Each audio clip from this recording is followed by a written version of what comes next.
Techno নিয়ে আসলো spark সিরিজের নতুন একটা ফোন, যেটি হচ্ছে টেকনো স্পার্ক গো 1।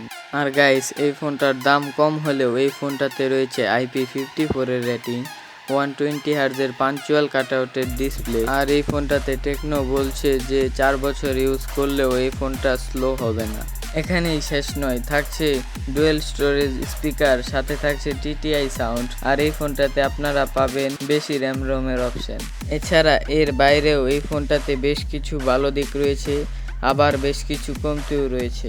আজকের এই ভিডিওতে আমি কথা বলবো এই ফোনটার সকল ভালো দিক এবং খারাপ দিক নিয়ে। তো গাইস, চলুন ভিডিওটা শুরু করা যাক। ভিডিওটা শুরু করার আগে আপনাকে বলবো, আপনি যদি আমার চ্যানেলে নতুন হয়ে থাকেন তাহলে দয়া করে আমার চ্যানেলটাকে সাবস্ক্রাইব করে একটি লাইক দিয়ে দেখতে থাকুন।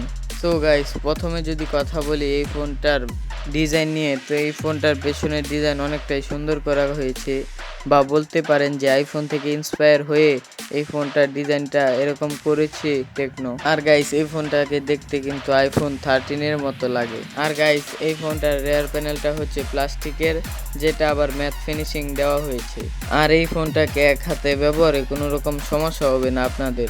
গাইস, এই ফোনটার নিচে রয়েছে 3.5mm এর হেডফোন জ্যাক, মাইক্রোফোন, তার পাশাপাশি পাবেন Type-C চার্জিং পোর্ট, আর পাবেন স্পিকার গ্রিল।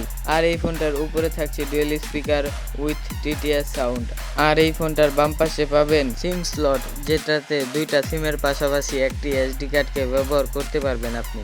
আর গাইস, এই ফোনটার ডান সাইডে রয়েছে পাওয়ার অন অফ বাটন, তার পাশাপাশি পাবেন ভলিউম আপ ডাউন বাটন। আর এই ফোনটা দুইটি কালারে মার্কেটে পাওয়া যায়। তো গাইস, এবার যদি কথা বলি এই ফোনটার ডিসপ্লে নিয়ে, তো এটাতে ব্যবহার করা হয়েছে 6.67 ইঞ্চি মাপের একটি HD+ IPS LCD প্যানেল। এটাতে রেজুলেশন কম হলেও এটাতে কিন্তু 120 হার্জের হায়ার রিফ্রেশ রেট ব্যবহার করা হয়েছে। আর এটা ডিসপ্লের উপরে রয়েছে সিঙ্গেল পাঞ্চুয়াল, যেটা আবার ডাইনামিক আইল্যান্ডের হিসেবে কাজ করে। সহজ কথায় এটাকে নোটিফিকেশন বার বলা যায়।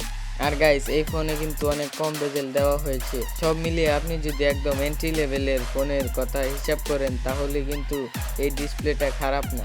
গাইস, এবার যদি কথা বলি এই ফোনটার পারফরমেন্স নিয়ে, তো এটাতে ব্যবহার করা হয়েছে ইউনিসক T615 চিপসেটটা, যেটা 1.8 GHz-এর একটি অক্টোকোর প্রসেসর। এটা 12 ন্যানোমিটার ফেব্রিকেশনে বিল্ড করা একটি চিপসেট।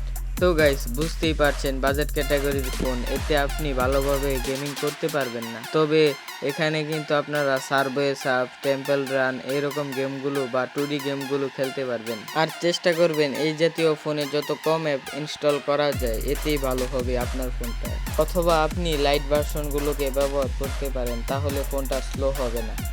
গাইস, এই ফোনটা কিন্তু অনেকগুলো ভেরিয়েন্টে লঞ্চ হয়েছে, যেগুলো হলো 3GB 64GB এবং 4GB 64GB, 3GB 128GB, 4GB 128GB।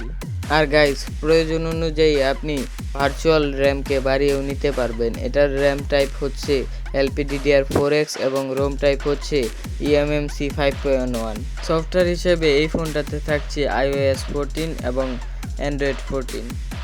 তো গাইস, এবার যদি কথা বলা যায় এই ফোনটার ক্যামেরা নিয়ে, তো এটাতে সিঙ্গেল ক্যামেরা সেটআপ ব্যবহার করা হয়েছে।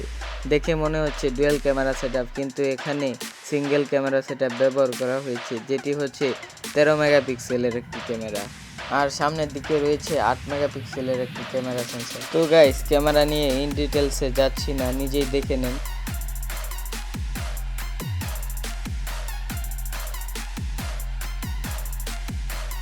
তো গাইস, সর্বশেষ যদি কথা বলি এই ফোনটার ব্যাটারি নিয়ে, তো এটাতে ব্যবহার করা হয়েছে 5000 mAh ব্যাটারি, সাথে 15 ওয়াটের একটি চার্জার বক্সই আপনারা পেয়ে যাবেন। তো গাইস, এবার যদি কথা বলি এই ফোনটার প্রাইস নিয়ে, তো এই ফোনটা গ্লোবাল মার্কেটে $75 লঞ্চ হয়েছে, যেটা বাংলাদেশি টাকায় 8500 টাকার মতো পড়ে। তো এই বাজেটে এই ফোনটা মোটেও খারাপ কিছু অফার করছে না।